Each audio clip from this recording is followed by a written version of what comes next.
So, hello and welcome to the UT Forecast. We are live here at my house with a green screen and some fellow guests as well. I've got rePeteGG, I've got flikswich, and I've also got recurring guest Timmy because, well, I just needed somebody with brains on the show and there's nobody better than Timmy for that. So, welcome, guys. As far as saying that. But I thought I'd let you guys introduce yourselves a little bit, explaining who you are and what you've done for Unreal Tournament or what you currently do in general. Sure. I am rePete. I am an up-and-coming Unreal Tournament 4 competitive player, one could say. I've been playing all the UTs before, just for my history in general, man. I've been playing the UTs before, 99, 2K4, UT3, but I've never been playing them competitively, so the competitive side of UT itself is new to me, but I've been playing competitive Counter-Strike Source for like 6 years or something. So one of those guys. Yeah, one of those guys.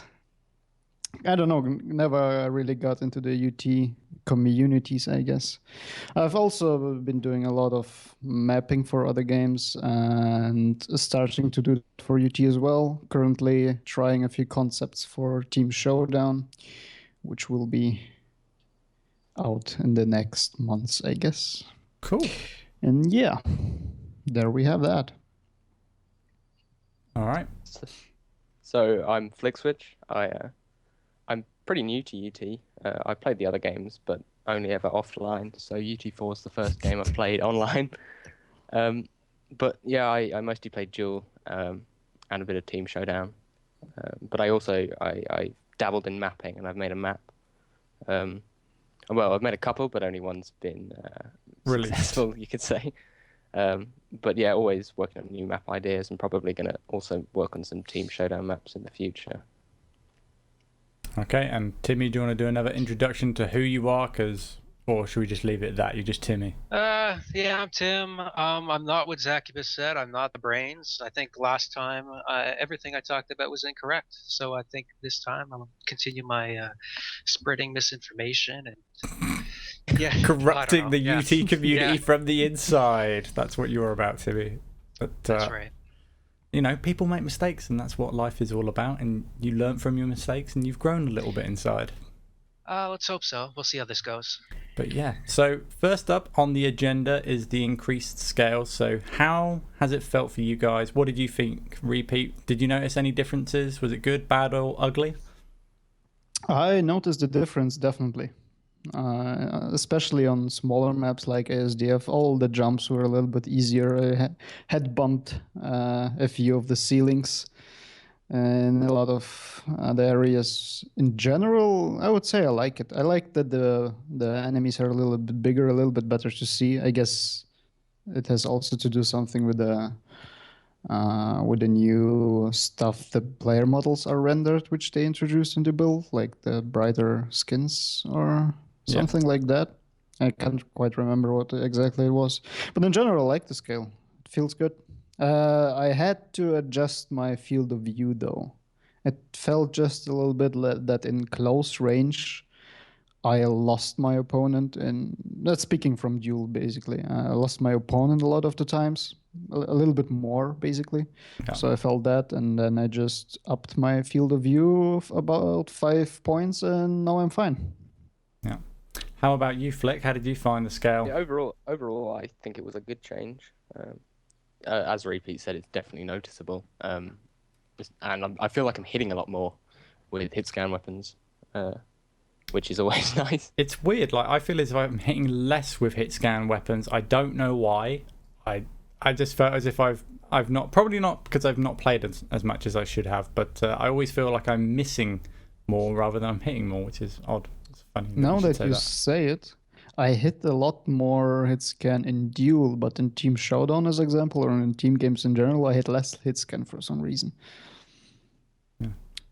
Anyways, do you want to continue what you were saying before I interrupted you, Flick?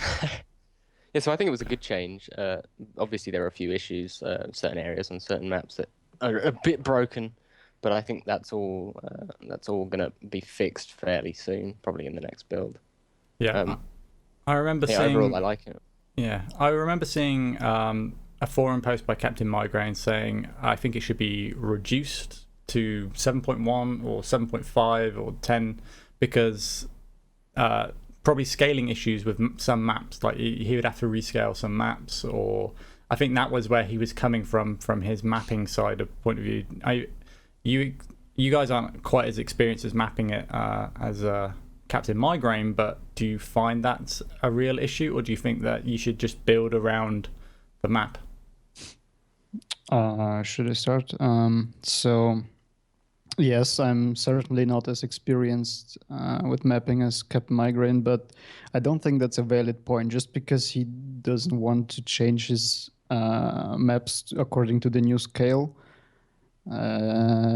to suggest that the scale gets turned on again, I don't know. That doesn't feel like a valid point. I mean, the game is still in pre-alpha. If you're gonna create maps right now, you gotta be considering that this can change and that you will have to adjust your maps to the new scale. And even for the existing maps from Epic, like ASDF and all the other ones, Focus has a problem at the map. DM Focus has a problem with the sniper rifle with the health packs, where you need to crouch to get the health packs. That's an issue, sure, but is it a valid point against the scale yeah, that's increase? the kind of thing. Know. That's the kind of thing that you Surely can just not. change on a whim almost. Yeah. And I feel like a lot of the specific map specific complaints that people have about the scaling, they should be fixed just by changing those areas where it's a problem. And I know I have no authority in saying this, but I would really encourage mappers not to just scale the whole map up by 15%. Yeah, because horrible. yeah, because then you're going to end up with a map that looks the same as it did last build, but your movement is going to be smaller in comparison. Yeah, it's very well, that's going to negate the change that they wanted to make in the first place, right? Well, 50% of it, basically, yeah. So you still have the dynamic between the players when the players are bigger, but the dynamic between the map and the players is then the same, of course. You just negated the change, sure. Have you guys noticed a change of pacing with the new scaling? Faster, slower, anything like that? To me, it definitely feels like noticeably slower. But as far as I'm concerned, I think that comes mainly from the eye height change, which was, I think it was something quite significant, like 40%. And that has a massive change. I remember when they reduced it originally, and the whole game felt so much faster. And a lot of the complaints of people saying, the game's too slow now, or it feels too easy to hit things. I think if instead of just reverting back to the normal character scale, they should now tweak the eye height rather than just go into damage control mode over the complaints that they're receiving. So you guys are pretty much okay with the overall scaling. It feels great. Maybe feels a little bit slower, but that's not necessarily a bad thing. I'm curious to know what the chat thinks about it as well. Like, how many are you in favor of this current scaling? Are you with it or against it? I'd be interested to see what the chat actually says about that, because it's always good to get some feedback from 105 other people, I feel, in this sort of community. Silico just said that he thinks the 15% are perfect, which is another opinion from a high-level jeweler, by the way. Yeah, I mean, honestly, I didn't mind the scaling up. I just felt weird that I was missing shots that I felt as if I was hitting before, but I'm just probably not used to the actual build yet and not put enough time into it to give a real solid opinion to it. But overall, my first impressions were this is a lot better. This looks and feels a lot better. Yeah, I would agree with that, definitely. Especially when you consider the intention of this build, and Epic said this. It's not a super fine tuning build. It's meant to go back to the basics and change what the game's built on. Yeah, so you're going to have weapon issues. You're going to have the game feels very different kind of issues. But I think you don't want to jump the gun and say, oh no, I don't like it. Yeah. That's an interesting topic and sort of a point to move on. Like, was it too soon for this build? I mean, a lot of people had many issues, especially with FPS issues on some maps, that they couldn't run the game, and it wasn't as polished as some build updates that we've had before in the past. Obviously, because they had to rebuild a whole game essentially when they were upgrading the engine from last time. So was this released too early, or is this acceptable to release it this early for a small group of players like us that will stick through it, but we're going to complain and make up a stink anyway? They're in a bit of a lose-lose situation there, because there were people shouting about how there hasn't been a build for 2 months or whatever. Yeah. And then they release it and there are people complaining. Personally, I think it was the right thing to release it, just because, I mean, the performance is an issue that has to be noted. Yeah. I mean, sometimes, you know, I think it's nice to have those changes, but I also think it's nicer just to wait as well, just an extra month. I know that, you know, people wanted a new build so they could get more pugs going, and because, you know, when every time there's a new build, there's a whole new surge of old school players that re-emerge just to like test it out and see what's fixed, what's not fixed, and be curious of what the changes are. And it's always a nice, enjoyable experience. But sometimes I think it might be worth waiting a little bit longer, even though the public demand is there for a new build to be released. That's just my personal opinion on it. But you know, I think it just feels a little bit rushed, but I'm not too bothered by that. I can put up with the mistakes. I can put up with the, you know, the frame rate drops, because I know it's going to improve on the next build. I know it's always going to be a continuing growing process. Yeah, exactly. I see it quite similar. So I don't mind the issues right now. I don't have a lot of them, basically, myself, to be honest. So waiting too long between builds, like you said, people will start abandoning and will maybe come back later and so on. So there's certainly some pressure around that dynamic. So yeah. Well, anyways, should we? We'll move on to the bio launcher and all the kind of weapon changes that happened in the previous build. I mean, first off, let's start with the sniper rifle, because, you know, I talked about this last time on the stream. You know, this new sniper rifle mechanic's got a slower rate of fire or reload time to it, and also it does less damage. Now, has that really affected your gameplay, guys? Is Cafe on the stream? We should get him to chime in on No, this. I know. I did ask him again. Like, Wednesdays is really bad, so I think at some point I'm gonna have to do a stream on a Thursday or a Tuesday, because Cafe will literally just go on for an hour about sniper rifle, which is good, and I definitely want to hear his opinions on it, because he's so vocal. So it's a nice sort of dynamic. But what did you guys think about it? what was his general opinion, just real quick? He disagreed with it pretty much, full stop. Like, he didn't see the need for a change on it. And Okay. I kind of agree on certain senses, because, well, you know, 70 damage seemed acceptable. Nobody really complained about it. Slower rate of fire. Actually, when I've been playing with it, I didn't even notice it. I totally forgot that change was put in when the build was put out. It was only until like a couple of games in that I was like, oh, I should have been able to actually shoot another shot there, but I wasn't able to. But it didn't upset me. It didn't piss me off, so to speak. I just went... That change has been really subtle for me, and I've only noticed it once or twice. Yeah. The damage. Honestly, the sniper changes I barely noticed, just because the scale changes have been so extreme that they almost overshadow it totally. But I still think that it probably wasn't necessary. Coming from a dual perspective, the thing I would like to see the sniper as is like a Quake style rail, where you pull it out to get a definite shot when to punish your opponent for doing something like going on a jump pad or doing a lift jump when they're in the air. Yeah. And you get rewarded by doing a lot of damage, but you only get one shot. So I agree with the weapon rate of fire change, because we already have a fast firing hit scan weapon that's good for medium range, and that's the shock. I don't think you need to just make the sniper a slightly slower firing, slightly higher damage version of the shock. I think it should have a more defined role. Yeah. But I think that higher weapon damage would suit that. And I mean, it's only 5 damage, but there are a couple of things to consider with that. So if you're 100 health and 100 armor, that means that you won't die in 3 shots to the sniper, which you might not think is hugely significant. But when you've got a game mode like TAM or Team Showdown, or even in Duel or DM or whatever, when you're at base health and you grab the armor, you're going to have that sort of all-important 200 health. So you get situations where you hit them 3 times, Yeah. And I think you deserve that kill, to be honest. With 3 shots in a row rather than 4. Or are you saying it's 4 now?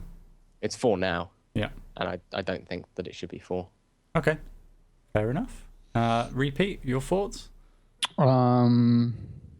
So I was actually one of the people that, and this is completely from a dual perspective. This is why I asked about Cafe's opinion, because he's mostly playing CTF, right? Yeah. Yeah.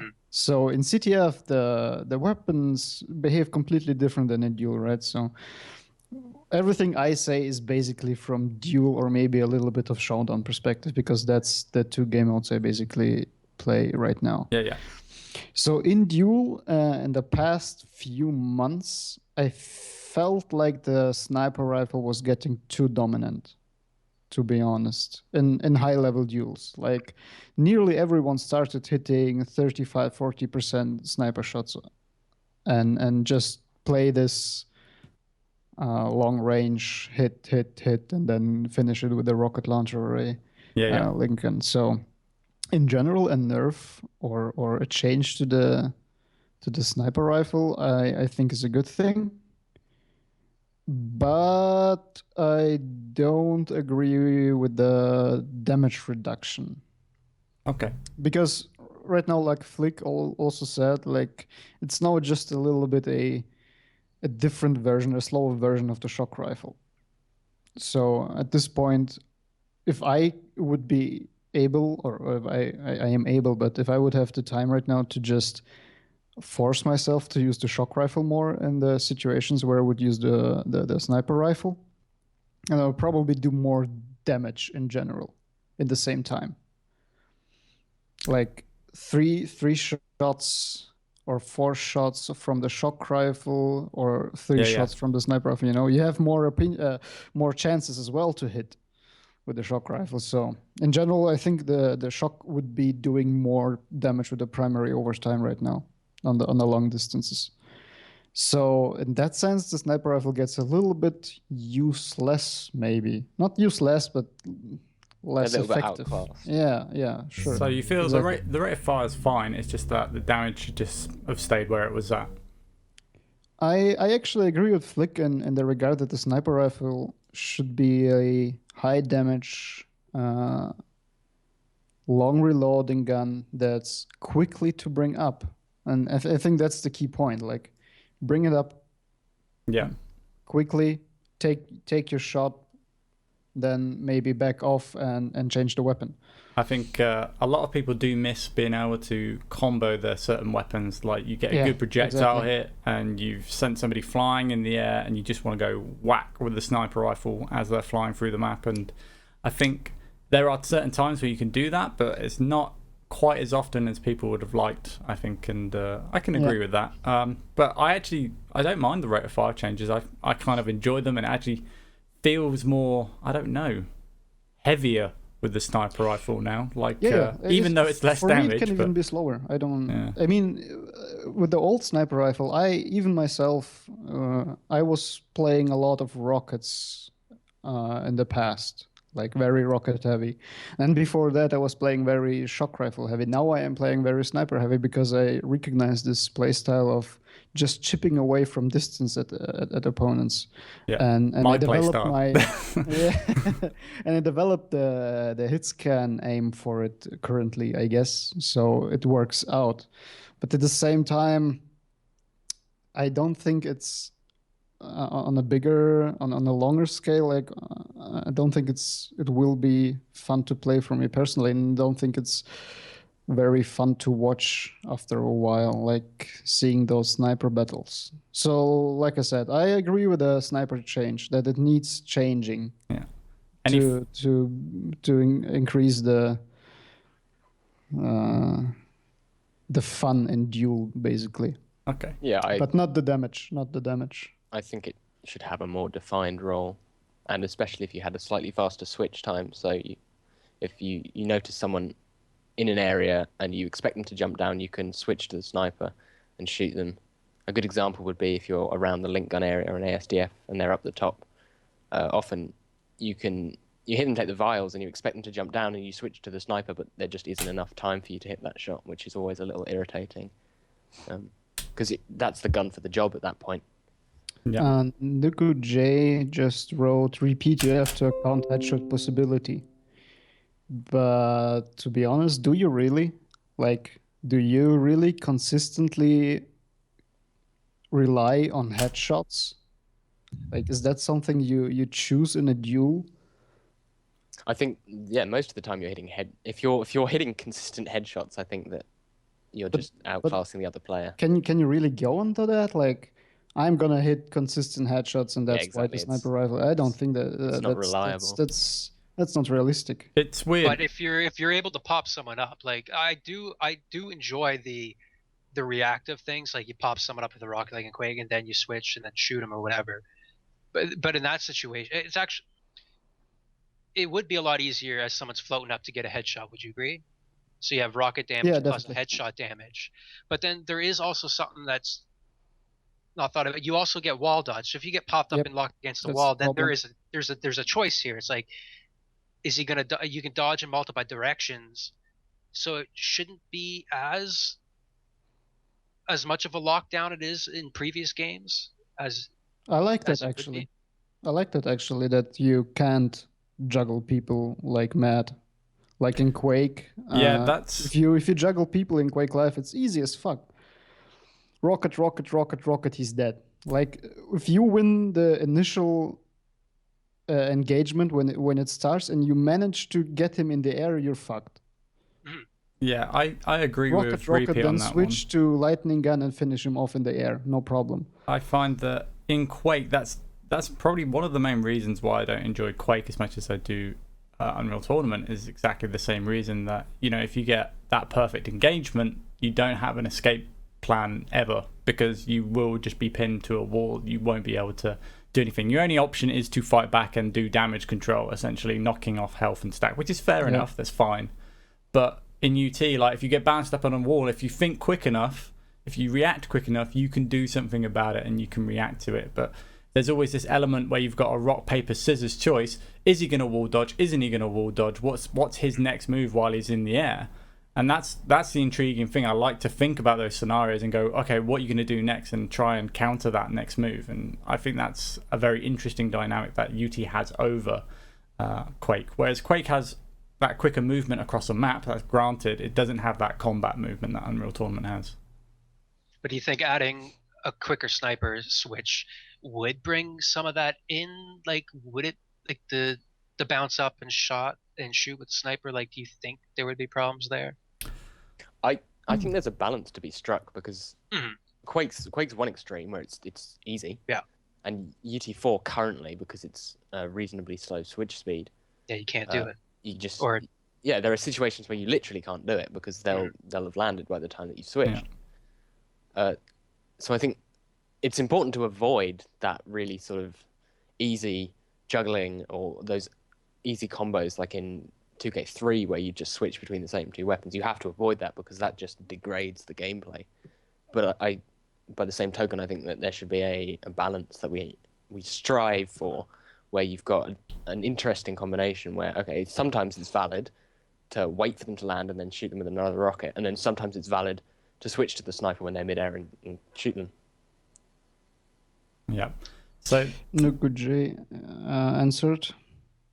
Oh, what were you going to say? rePete? Go for it.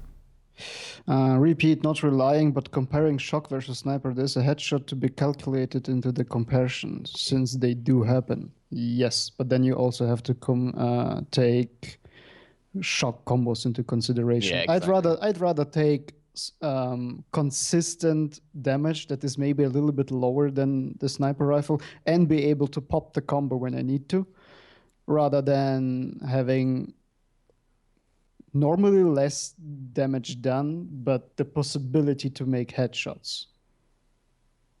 So basically, it comes down to that the shock rifle is currently, with the new changes, is currently better than the sniper rifle, and except the really very long ranges where you need the zoom, basically. Yeah, I second that.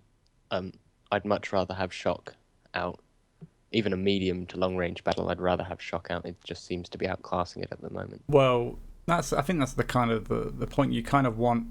The shock rifle is so versatile that you can have it out whenever you like. There's, you don't necessarily. It's got so many options to go for, doesn't it? I mean, if you get caught in the close range battle, primary them away, spam secondary balls. You can use it in medium and long ranges. It's beautiful in every situation, and it's had a lot of nerfs. It's had a lot of changes that have, I think, have actually been for the good, and I've enjoyed the shock rifle a lot more. But I feel as if there might be a few more tweaks and changes that could make it more polished and feel a lot more solid. I think maybe even lowering the combo distance, even though I was one of the guys that said, expand it a little bit more, because I preferred it. I liked to make that definition that it would be more of a medium to long range weapon for the combo as well. But I think maybe bring it back in a little bit so we can get a bit more closer on the combos. But hey, that's another topic for discussion, and I think we should probably move on to the bio launcher. Yes, sure. Lots of good things to say about this.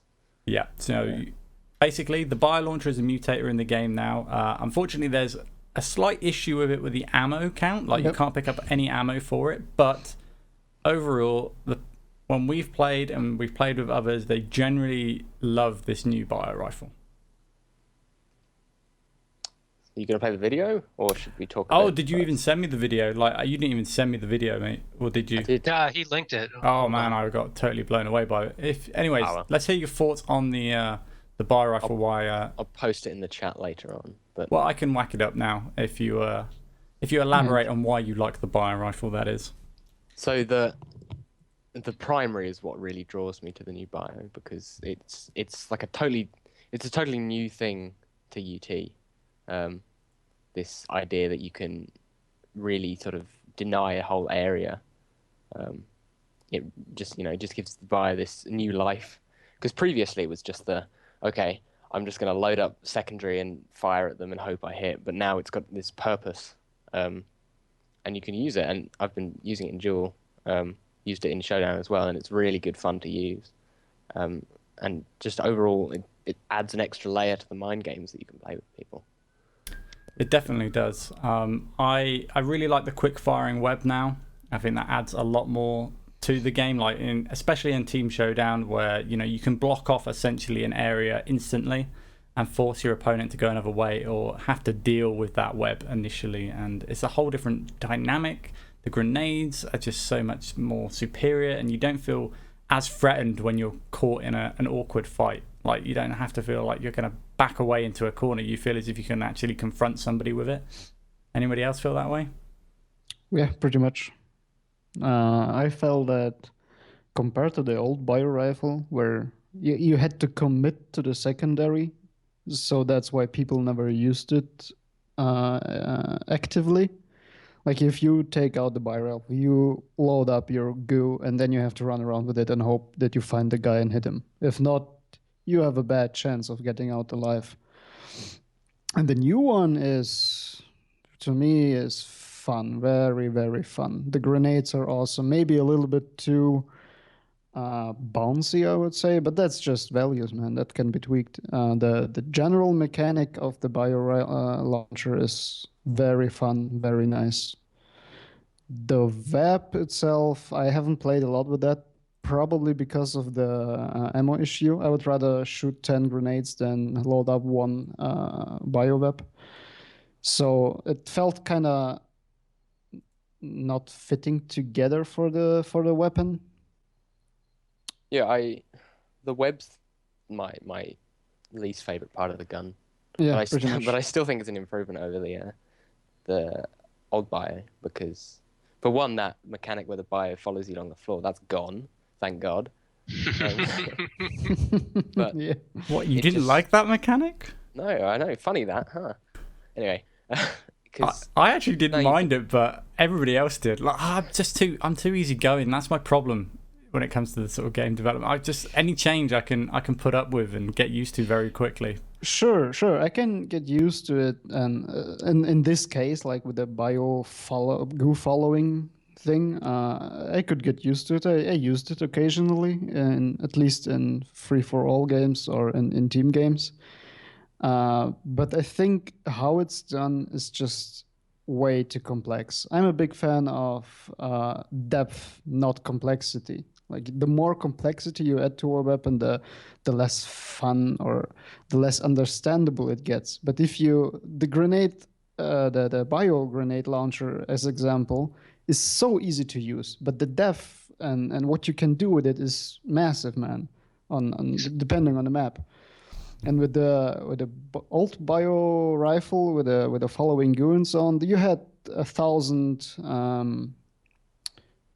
modes you could use. You could use secondary. You could use the normal primary. You could use a combination of both, which was basically this bio machine gun, and then you could combine them all with the. If you hit the primary, then the big goo follows the guy, and it looks fun, to be honest, but. Yeah, but I in don't think practice, it's a good. I don't think it's a good mechanic in general. It's just complex and not very useful in real situations. It's funny, but that's yeah, it in basically. practice, it always felt a bit forced to me. And what the new one does is it, like you said, it's depth and not complexity. Just the fact that I can run around a map and enjoy finding spots that I can fire these grenades onto the items. Like that your shows video that, that's playing now on the stream. yeah, it's.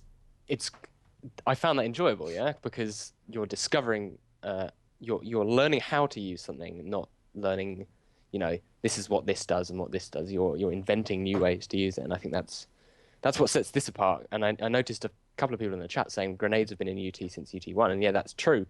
But the bio grenades in UT4, they're so much more. They've got so much more potential than the grenades in the previous games. I always felt the rocket launch grenades were always sort of RNG and never did what they were told. Whereas this has like some projection, it has some acceleration to it, so you can steer them in. Yeah, exactly. You can make them reliable while they're still unreliable, because any projectile is unreliable. But Yeah, sure. you can practice it and get better at it and understand it at a deeper way. Yeah, pretty much. Never liked the rocket grenades. Yeah, and then you've I always used them just like, oh, I'm loading up rockets and I can't use them right now, so I just switch to grenades and fire them in a general direction, which might be a hit or not, and fire and forget, basically.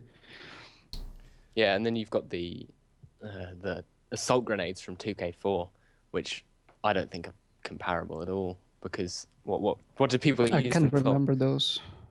Basically, in 2K4, it was like, you spawn with one grenade. Well, there was a mod just to have one grenade on duels and stuff.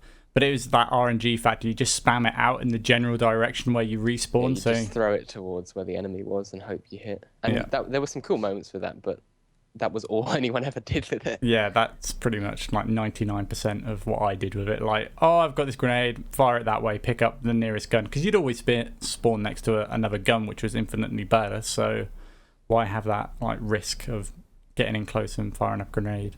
I'd much rather commit to using something like the bio grenades in a more tactical sense, denying an area, denying an item, delaying your opponent or whatever. Yeah, Bamol just said, but the weapon damage wise, it's at the moment it's a bit OP. The grenades, that is. That's sure. I probably agree with that, depending on how it turns out after more people get used to it. In general, like how much damage it will be doing then. Like I played a duel against Fiaro where I used the grenades on ASDF from where the bio spawns to the general rocket area. Can you follow me? I was trapped there and he was waiting for me to come out, basically, out of the 100 bio area. Yeah. And I just spammed the grenades and hit like, I think 2 direct ones. Yeah. And that feels like massive damage. Yeah, that's almost a whole like in 2 weeks, people will expect that, and so the dynamic changes a little bit. But generally, I agree. The damage is currently too high, but that's just numbers. Speaking of the mechanic of the grenade launcher, it's awesome. Yeah, it's the important part, especially with this build where they've changed so much fundamentally. I think that it's important that it's just fun to use. Yeah, it's something new, it's something fresh, and it's really good fun to use in the game. and the balancing can come later. Yeah, pretty much. Right.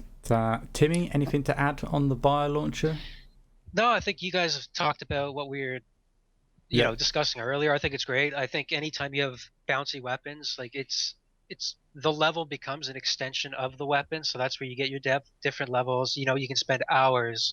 Like you see the CS:GO things. It's like, okay, if you look up, someone's figured out if you look at this part of the cloud Yeah. and align with this palm tree, that you can throw it, it'll bounce 17 times and then hit someone in the head that's on a bomb site. Like, so there, yeah, you could spend the depth there as far as time spent digging and researching maps. And yeah, the grenades will be used in different ways in different maps, I'm sure, better for worse. And yeah, I think it'd be cool. I definitely love it. I've ever since 99, like the bio rifle, yeah, I've never really enjoyed it, let's say. And yeah, I look forward to using this and hopefully overwriting it from a mutator into the actual game.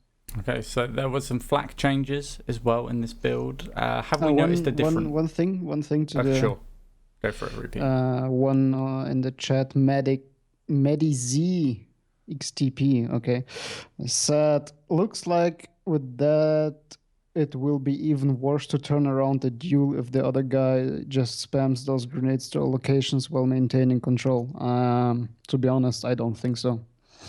Yeah, I don't think so either. If you've got control, it's better to just go for the kill. If you know where your opponent is, yeah, then you've got a weapon advantage and an armor advantage. You just rush him and kill him. Yeah, it's not There's no necessarily point wasting time. It's not necessarily the case. I mean, it depends on who you're playing. Like for me, if I get a 2-frag lead and I have control, and I know that you've got a good array of weapons and maybe not full control, obviously like 100 armor, I might not choose to fight, and I might spam you out of existence possibly. So yeah, you could turtle with it, I guess, depending. But that's just another element that people have to get past, and that you have to. Not just that. It adds a choice, right? Yeah. Like if you play passively and try to grenade someone out, he has more time to get other items. Mm-hmm. Like because you're spending time for those spam grenades. Like you have to. Firstly, you have to know where you need to stand and where you need to shoot the grenades to make them effective.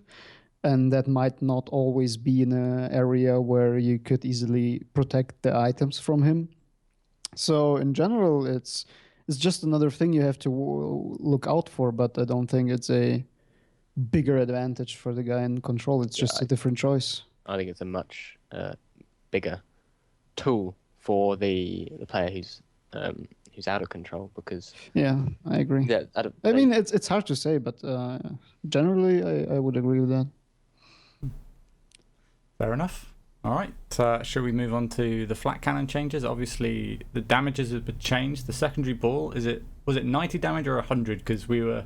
I think it's 100. People in chat saying it's 100. People in chat are saying it's 100. I looked 20 minutes ago into the actual numbers of the projectile, and it says 90. So. Yeah, because me and Flick tried it before sure. the stream started, and it said 100. And I mean, what do you feel about 100 damage on the flat ball? Yeah, let's go 100, sure. I think it's certainly an improvement over 160, which was ridiculous. Okay, down. Fair enough. It was ridiculous before. Yeah. I don't think a gun that's designed for close range should have something that you can literally just lob over a box or whatever and occasionally hit and then do, over a full belt. Yeah, that's almost full control gone in one shot. Has it always been able to do a full belt though in all the games? I'm fairly sure it has. It was random. It was much more. You had a base damage of 100 for the flak shells in the previous games. I think it was in all games. Not sure, but it was around 100 base damage for the flak shell in previous games. But then you had the flak shard spawning, and then depending on the angle you hit him and where he goes next, and the movement, and maybe the weather in Siberia currently, depending on all those all those factors, you might do like 180 damage or just 100. Right. Yeah, I mean, set damage is the way to go, definitely. So it eliminates that RNG. Personally, I think 100 might be a little bit low. My ideal value is 110, something like that. Something that feels rewarding to hit, but doesn't just doesn't mean that you can just lob something across the map Hmm. and pray to God that you hit and then, eliminate a whole stack, which is definitely what it felt like last build. It's not just that, right? You were consistently hitting those. It's very easy to hit in a lot of the situations. Yeah. I don't know if it's netcode or the hitboxes of the I actual think shells themselves. I think it's just generally UT4 is a lot more closer range battles, basically due to scaling and how quicker the movement has been. In like previous games, I always felt that you were more likely to fight at medium and long ranges a lot more than in this game. This game, you can really close down the distances so much more quicker. Yeah, that too, definitely with the different movement mechanics, wall dodges, slides, whatever. Because when I play a raised, which is quite an open map and quite spacious, I don't find flak really too troublesome. There's only like, the 100 area where it becomes and presents itself as being a problem, but that's kind of where it's designed to be a problem. In the 100 area, we're talking I mean, about shield belt. Sorry. Oh, shield yeah, belt. okay, yeah. My bad.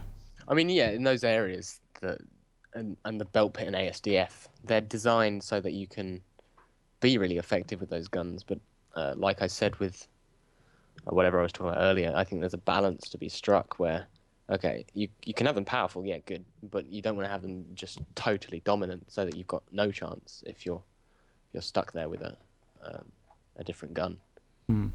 Yeah, pretty much. Solid 110 damage, I think, is the way to go. What about the primary? I feel. I didn't play with and against the new changes of the primary, so on paper, it looks like a good change. It was just a 10 damage nerf, essentially, and a slightly more effective range. Not only that, the slight max damage, yes, that's one nerf.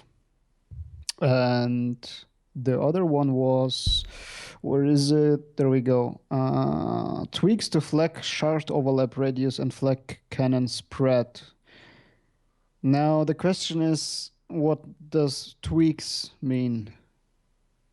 Yeah, that's somewhat non-specific. Yeah, I think that's So that's a communication issue that could be addressed, because when somebody says tweaks, it the mind does wander, let's say, and it can upset a few people that you feel as if it's something a lot more bigger than it actually is, and that often will upset people when they come to use the flat cannon and it feels not much different. Yeah, I think they mean that the flag spread is bigger now and that the shard hitbox basically is smaller. That's what I think this means. So in general, you don't just do like 10 less damage on the main shard, but you also hit less shards in general when you shoot. Yeah, personally, I've actually noticed that flak feels a little less strong. So I have a philosophy when it comes to flak, and that's that it should feel consistent. Yeah. So agree. So having a wide spread with relatively high damage, because it's still 173 primary, it feels kind of crappy if you're firing at anything above the super close range. But right up close, it feels really strong. Whereas the 2K4 flak, and to some extent the UT99 flak, it feels really consistent. And you know exactly how much, or if you feel like you know exactly how much damage you did, it always feels really rewarding to hit, in my opinion. And this spread increase to me is drifting away from that a little bit. Interesting. Cafe just entered the chat. Nice. Well, hopefully we can have Cafe on at another point. But any other weapon changes that you think are worth discussing, or should we move on to the I think we should talk about the rockets, because they actually got a splash radius increase. That's true, they did. But there was something nerfed about them as well, right? The projectile itself was smaller. Overlap radius, which, as again, I think is the hitbox for the projectile, basically. Yeah. So I'm not sure if that's the case, but can Timmy confirm that? Can we get a confirmation, Timmy? Or is that come back to me in 10 minutes? Yeah, I'm still fiddling with shit. Yeah, that's come back to me next. I 2 can't say weeks. I've. Next week? Yeah. All right, cool. That sounds good. But so I rockets can't say I've seen much difference in. in the I still rockets. feel like Yeah. I still feel like there are people hitting me when they shouldn't be. But also the splash radius increase, along with the hitbox increase, to me, I don't know what was going through their heads when they did that, because What the would general you change with consensus of the rockets right now? What would you change to make them more balanced in your view? If I had to change one value, it would be a toss-up between lowering the damage below 100, and that would be quite controversial, but I think it's necessary, or just lowering the speed.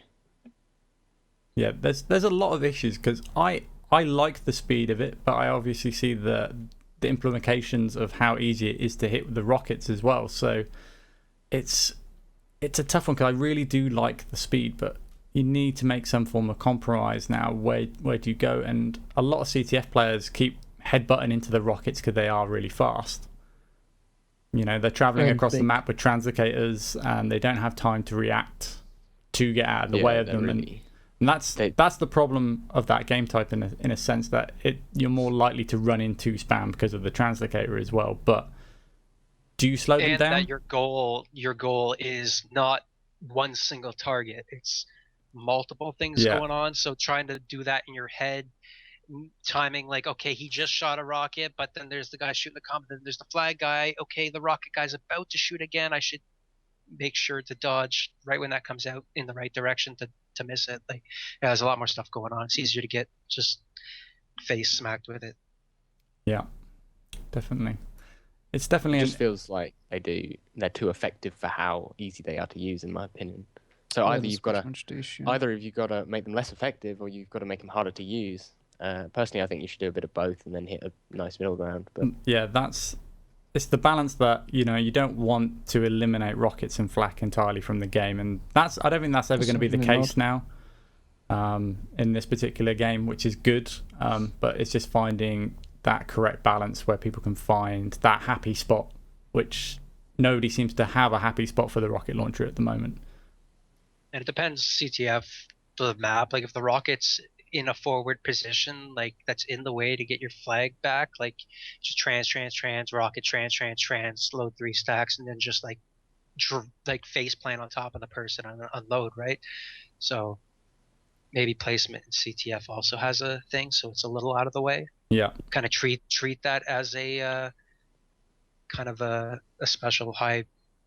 In duel, I feel as if I can get away from rockets. Actually, like I don't have a problem getting away from any sort of projectile weapon, just purely how I place myself previously in a map or what my strategy going into that map is. But in CTF, the circumstances are different that force you to put yourself in those more spammable situations, and I think it's important not to balance a game for one game type, because there's several different game types. You can't really necessarily do that. I think it might be wiser to have CTF balanced weapons and sort of dual balanced weapons. I think that will make the process much easier, although it's going to feel a little bit awkward switching between the game modes and go, why am I doing Yeah,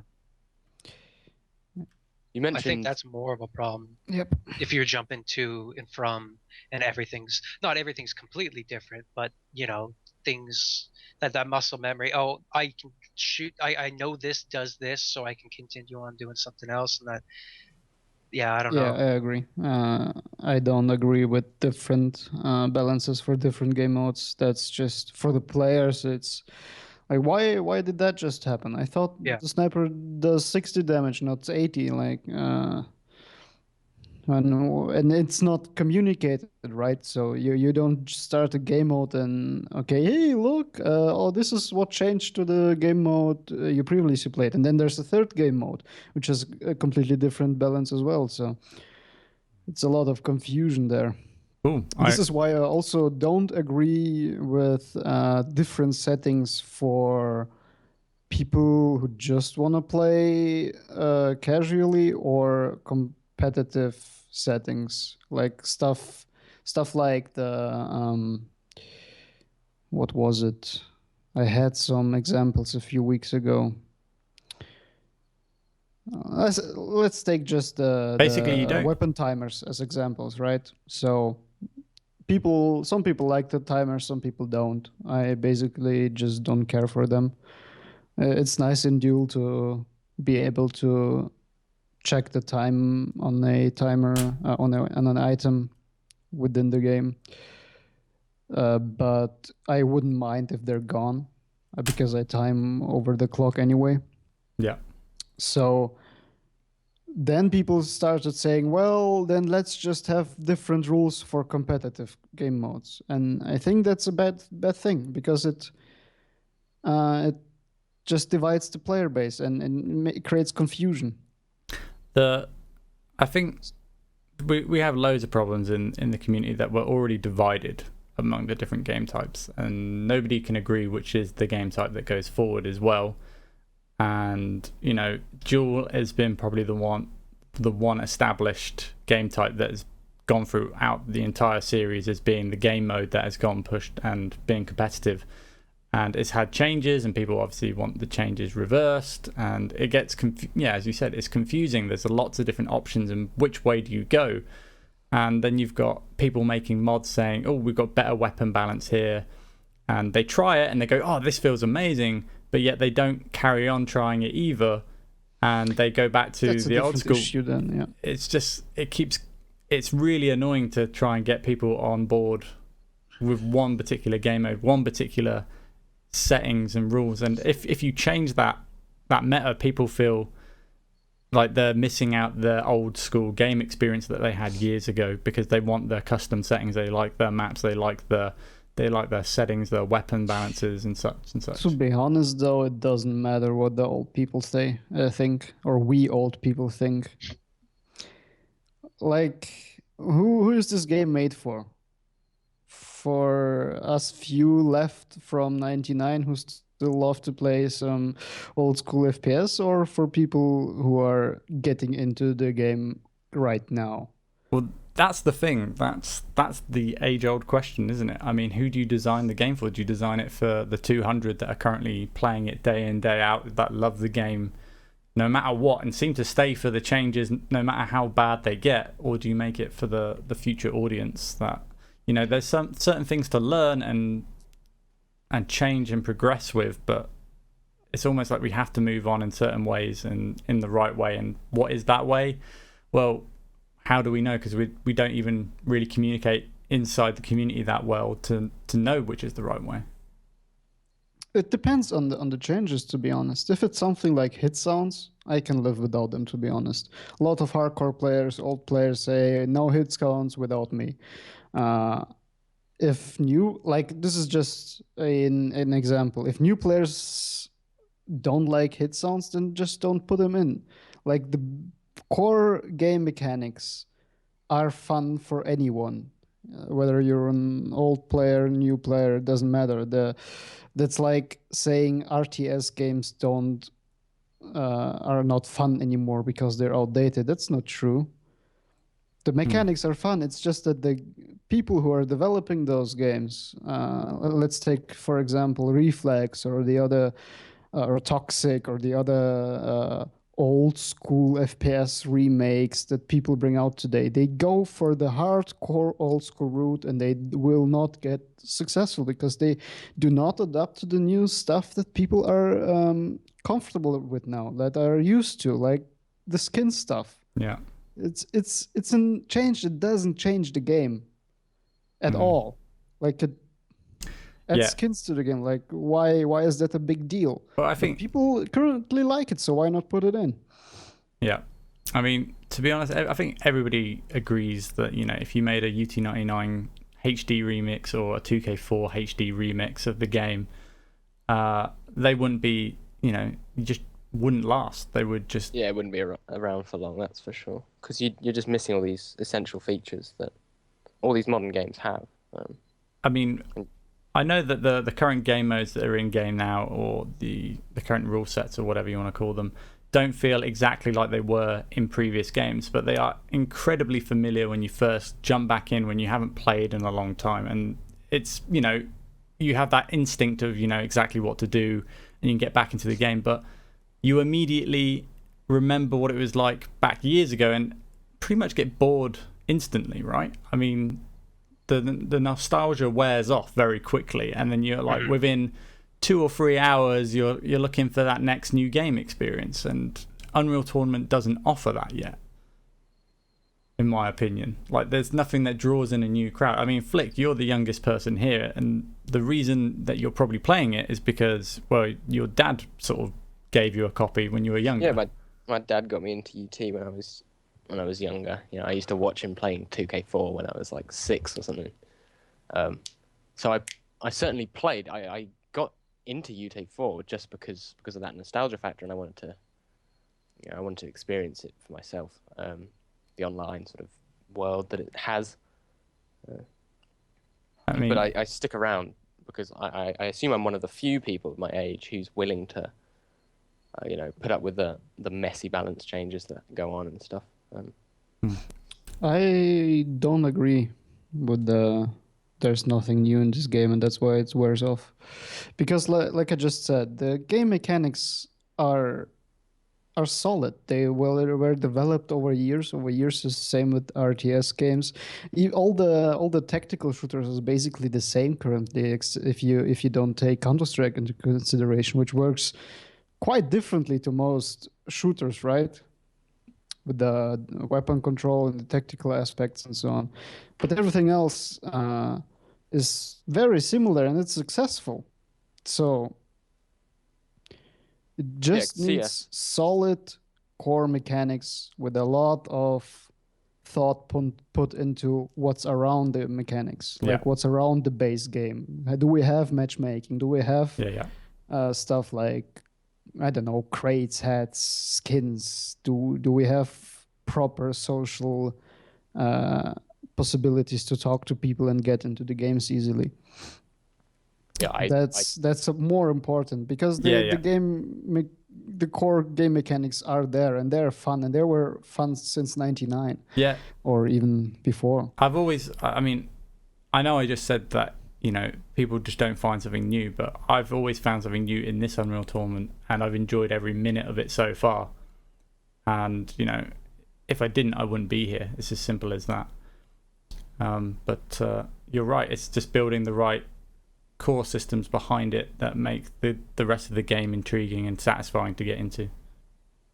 Yeah, the more time people spend with the game outside the match or the current game mode or whatever is a good thing. People organizing their inventory, spending time with the game, investing into the game, which keeps them playing. Like, of course, it depends on the kind of player you are, and maybe it's a little bit abusive for psychological reasons for some people, but if that's what you gotta do. All right, well, let's move on to I think that should carry on, Timmy. I'm gonna let you finish your thought, mate. No, you I was you just keep gonna talking. say, that shit shouldn't be a necessity to keeping people in and playing, right? Like, at the core. The problem is you should want it to have an addictive. I know what you're saying. But it keeps the big player base, and you need the big player base for the competitive scene to grow at all. Like, no big player base, you can forget to have a big esport title. Someone who doesn't play Unreal Tournament won't necessarily watch Unreal Tournament matches, or at least has played Unreal Tournament or past Unreal Tournaments, or so. When you look at all the successful games, I get what you're saying, Timmy, when you say it shouldn't be necessary, and I agree, it shouldn't be necessary to have, to be trapping people. They've invested in this game, they've got skins, and they've got extra unlocks or whatever. But the sad truth is that it is necessary, and when you look at games like League of Legends or Dota, they have skins, the same with CSGO. That's proof that it's a winning formula, yeah? No, those are great games. Like, CS since 1 like, has been a great game. Sure, a lot of changes, and they've improved some things. And, say what you want about Source, and then coming back. Like, But at the core, there was still that great game. The MOBAs at the core, great in my opinion. I know Exactly. some That's probably like exactly the thing. you're right. You have these additional things that people invest in, and people can change the way that people see them in game, like a representation of themselves through skins and hats or whatever. And those things do help, but still you need that kind of Of course. addictive gameplay as the core. And that, people playing Counter-Strike for how many years before boxes and crates were in there, like Well, yeah, but CS:GO was pretty much dying before that came no, into play. Yeah, but there's Then they started putting in the skins. They started listening to the competitive players about balance. Started changing stuff, more skins, crates, and so on. And then the big crowd grew, and from that the esport evolved with the good core mechanics. Yeah, And but- say about CS:GO what you want. I personally like the previous games better from the core mechanics, but in general, that's how you grow. That's basically how most games grew currently to the big status of esports. Yeah, All it's that pretty. stuff around it.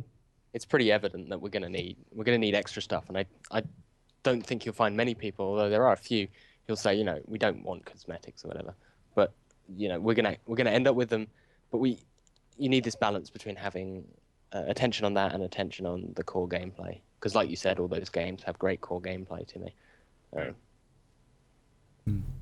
So yeah, once again, there's a balance to be struck. Well, hopefully we can find that balance. That's the question. Yeah, I'm Okay. sure we'll find it. I'm sure. I have faith in Epic. Yeah. like I've no like I just want to say, like I have no gripe. I have nothing against the cosmetic stuff. People want to do that, and that's what they're into. Like that's cool. It's not like I'm like some person that wants the competitive. We need to turn all that stuff off. I need just strict one big bright gummy bear skin, and like I think it's cool. I think people are able to express themselves with what they wear online. Yeah. But yeah, I don't know.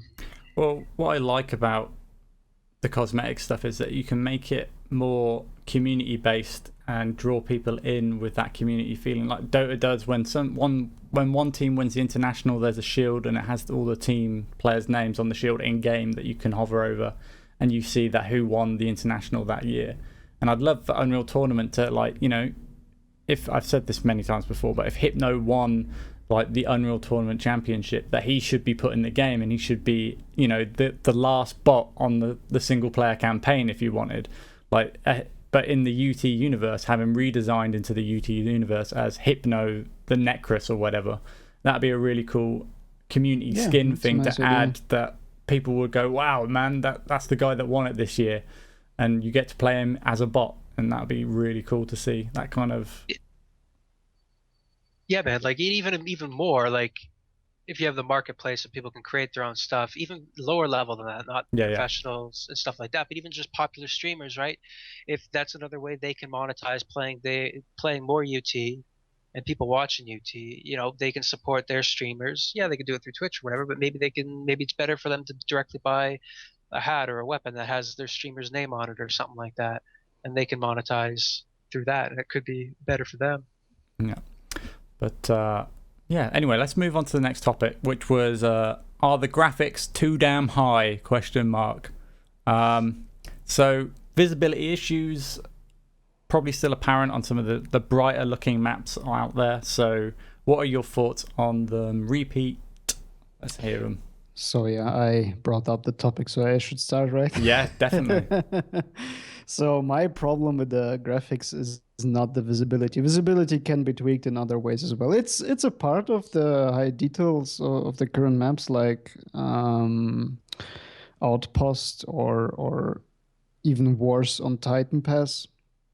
But visibility can be tweaked different ways, right? So that's one thing. But the bigger problem I see with the way too shiny graphics is accessibility to the game. They did one thing right, and that is making the game completely free, which helps with accessibility. But at the same time, they made the requirements so high that only a fraction of people will be able to play the game on a proper rig, on a proper frame rate. I remember when I went to the community event, I think I brought up this same point, that, it has to be accessible to everyone. You need to think of, the emerging countries out there, like, China. Like, not many people have got a high-spec machine in China. That's why League of Legends is massive there. Anybody can play it. You can run it on a toaster. Not only that, they don't have generally own PCs. They use internet cafes to play. Yeah. In most of the cases, except you're like one of the bigger players in China or in South Korea. I mean, if the current graphics in the current state can be optimized well enough to run on a toaster, for instance, then is that the problem solved, or is there still some issues? That's one problem solved, but that's wish thinking, right? So how the game looks right now, and how like the maps, Outpost and Titan Pass give a pretty good idea of where it's heading, right? Where would you say? So even with the optimizations and so on, you still need quite a beefy PC to be able to run those graphics at a proper frame rate, and especially in a game that needs high frame rates to be played very well. That's the problem with generally FPS games overall. Yeah, exactly. That's what I mean. Like, look at CSGO. Does it look bad? Would you say CSGO looks horrible or not enjoyable? Like, I mean, there are some aspects of it that do look bad, but does it really bother you when you play it? No, not at all. Like, did it bring you into the game initially? How good a game looks previously? That's the thing. That was my mindset probably when I was 15 years old, and that's probably what got me into UT when I was 15 years old. It looked amazing. That's what me and my friends. But now that priority shifted, and I think the mentality of most gamers, that has shifted. But there is an exclusive, like, the enthusiast PC gamer market still looks at it at that sort of level. They're the ones that look at it. Oh, look how pretty that is. I want to try that game. The problem being that that's such a small percentage of the population. Is it though? I don't know. I feel the same way, but maybe I'm just full of shit. So maybe there is a big market for high fidelity games. Like, why would all the AAA studios make high graphics games then, if it would be just about the gameplay for most people? So I don't know. I feel from my experience and from people I know and talk to and generally have an idea of, most people I know and my experiences, people want good gameplay, not good graphics. Yeah, but the graphics, especially with UT, it's almost like there's a mismatch. It's not the sort of game you would expect to be super high fidelity graphics. It's a game that you would expect, kind of like TF2, kind of like CSGO, that has, perfectly reasonable graphics, but is designed so that you get the best playing experience. Yeah. I mean, to be honest, graphics always, I think they do introduce a lot of people to the game. They see it and they go, oh, I want to try that. But that is worn off very quickly after they try it, and they can't get that solid gaming experience out of it. You know what I mean? Like that. And I think the crowd that accesses the game on a lower level is more likely to stay with the game than you would be able to bring enough people with the high fidelity and then hope that they stay. You know what I mean? I think I didn't really explain it well. The people who come for the high fidelity graphics, they're not necessarily there for the gameplay. They're not the kind of people who are gonna stick with the game for 5-10 years like the people like the UT99 2K4 players have. They're not the people who in 10 years time will be hosting tournaments for the game. The people you want to keep are the guys who don't care about the graphics as much.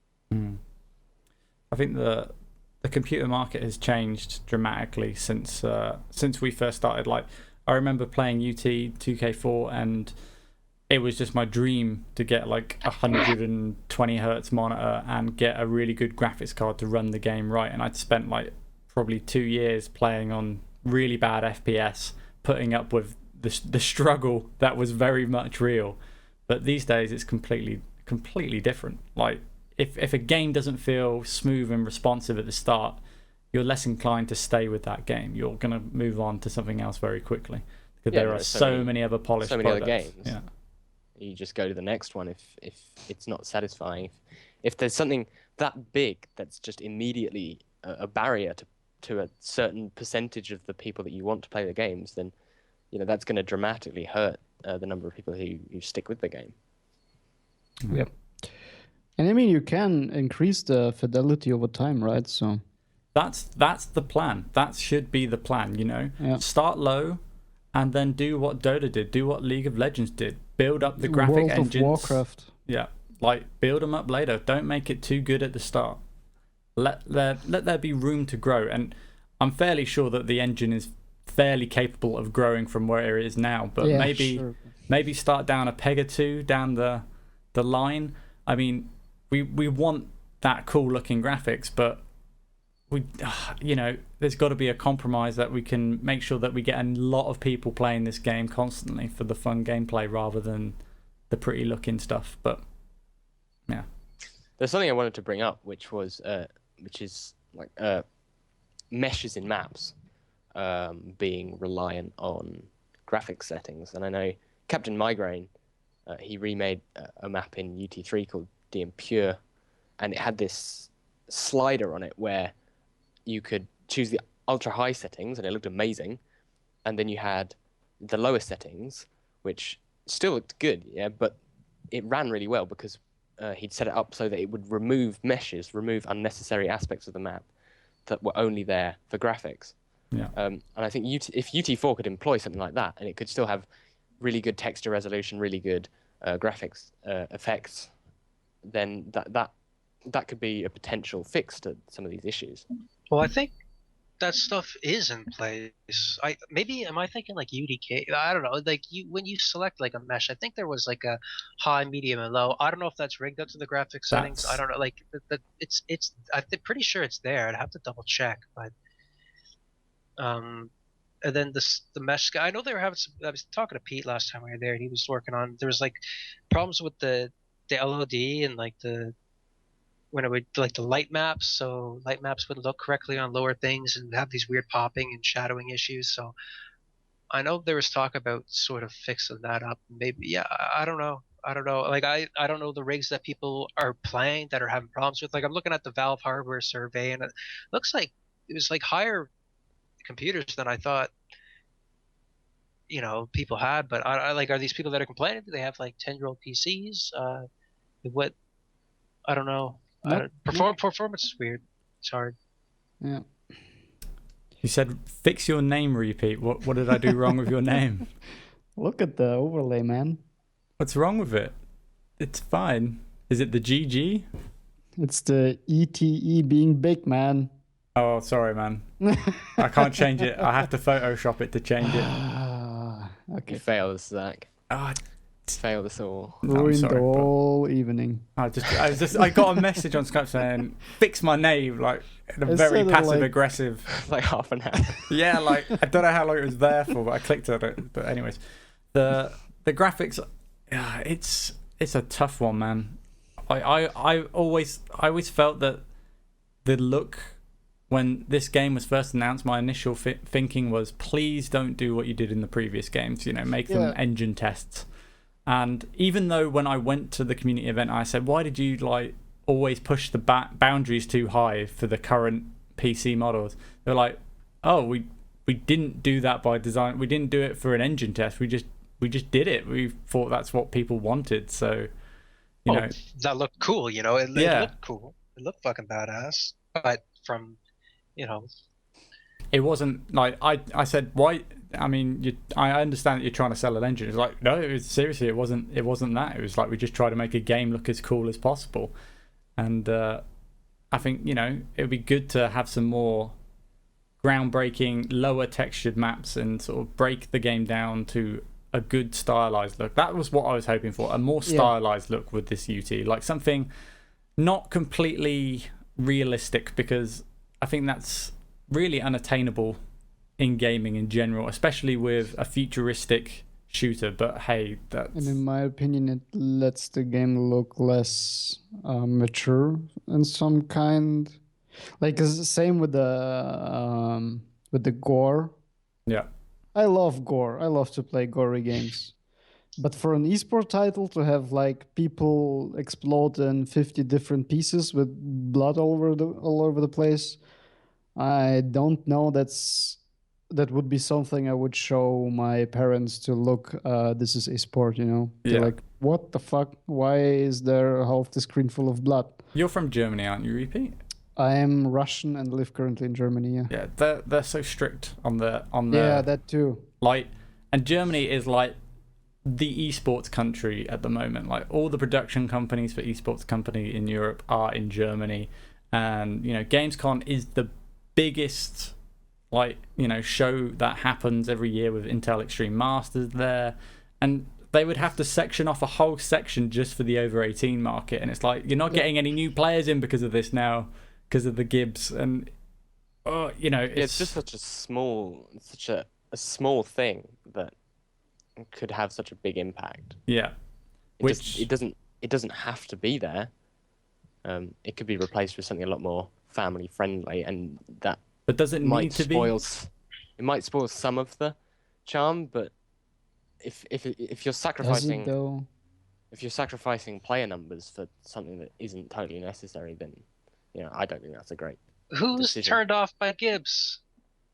Or Jibs, sorry. I don't think people are turned off. No, nobody's turned off by them. It's just that. But like, it's blocked from them, like in Germany when they have the strict regulations, and it's Australia not, and stuff. Yeah, but it's not just that. It's just how the game looks from a spectator point of view. If you want to show a game on a big screen in a stadium, just an example, like there are some games that fill stadiums right now, right? Yeah, loads. Isn't that the case? So if you want to do that, and then you have gore all over the place, it just doesn't look mature to me. Well, I don't know, like, but that's because the current game. Like, how many fucking movies are out there that are just like Saw movies and things like that? Yeah, that's true. That's you know what I mean? Like, I don't think public people. But when you go see a Saw movie, you don't take a 12-year-old. Yeah, it's not a Saw movie is not a sport experience. You don't go to a basketball game expecting blood. Yeah, exactly. I do. But people watch UFC. People like UFC, man. That's true. But that's exactly that. That's fighting it in its purest nature, right? And that's not even very bloody. People don't go to UFC to watch UFC for, okay, this guy's gonna get fucked right now, and I want to see his arm ripped off and his face bleeding like shit. I think some people do actually. Some sure, of course. Some knuckleheads at the bar. Yep. That's not denying that, but the major audience for UFC just likes the martial arts, basically. Okay, right. So I was going to do some Twitch questions, but we've been going on for quite some time already. So we could do some very quick fire questions maybe in the chat if you want to spring them on us. I think we're getting a little bit carried away on our ranting. So let us know any questions very quickly in the chat, and we will just stand here silent, looking a little bit weird. We need a buzzer, and then we can answer a question each. Yeah, that's true. But no, the gore issue shouldn't really be an issue. I mean, a toggle box may be the key to solving all your problems on that issue, you know. I'm not sure, like, from a German authorities perspective, I'm not sure that would be enough. Yeah, that's what I think as well. The core game needs to be without gore, basically. You can, I guess you would be able to put it on the market, like a mutator or a mod for your game that you have gore. But if the core game has it, I think that could be a bigger issue. I don't know. Okay, I got a question addressed to me, which was, Zach, have you have I felt any frame rate drops in games? And yes, I have, and I've got a really beastly machine. Sometimes I don't get them, and then other games I do. So I think there's some form of issue there that, you know, it doesn't always repeat, it doesn't always happen. But on sand in particular, I've noticed a couple of times that I've gone to about 60 FPS on low settings. Yeah, I'm getting terrible FPS on sand for whatever reason. Even because sometimes I'll bump down when I play Leah or Deep or whatever, I'll bump down the graphics settings, and in 720p I still get low frames on sand, which is really irritating. Yeah, but I think that's an issue that can be somewhat easily resolved. That's an engine level issue that I'm pretty positive that's their focus for the next build. Yeah. So, I mean, go back onto the Germany issue, repeat. What's interesting with that, my camera's probably just turned off, but, you know, if you look at League of Legends, there's actually quite a bit of gore when you kill people in that game. Like Cho'Gath, like literally eats a person, blood spills out, you see bits of people. That's kind of... Didn't even notice that. Like, you don't notice it because it's so small. And it's like, not just it's small, overlooked. it's the graphics around it, right? That are very... Pixie-like, yeah. Yeah, Actually, very now that you mention it, yeah, I comic-like. did make a single player mod for League of Legends, and going through all the art assets, there are a lot of blood, crazy particle effects in there and stuff. They're probably really fast. You probably don't really catch them, but they're there. Yeah, it's not jibs all over the place, blood smears, and they stick around for a long time. But can I do they show like kind of horror gory movies over there in Germany? Sure, Can they show the sure. movie? So Of why course. not the video? Why the video game? What the fuck? Nobody knows really why the video games are censored like shit. It's probably some Movies school aren't. shooting. Movies probably. on television are. If you have a television and you want to watch a blockbuster that's very gory, a lot of it will be cut out. Just cut out of the movie. Like some movies are like 10 minutes shorter or something like that on the television, but you can buy all the movies in its uncut form, no problem. It's not with the games like that. I don't know why. I think there's some other characters in League of Legends that have gore attached to them. I think there's somebody that cuts people up and blood goes everywhere, like absorbs blood or some stuff. But hey, long time But like, since I what played League. what would you switch it to? Okay, you hit someone with a redeemer. What's supposed to happen? Like, You could do whatever you like. You could just add custom content, you know? There's people that you could download funny gibs. You know, you can make Just has to some fit money the off of game, it I if you guess. really wanted to. do like the Because- Mortal Kombat 1, make it sweat. And Yeah, then you have to put in exactly. the game shark code, Like- the blood. Well, those are the sloppy ways to do it, right? Team Fortress had the same issue.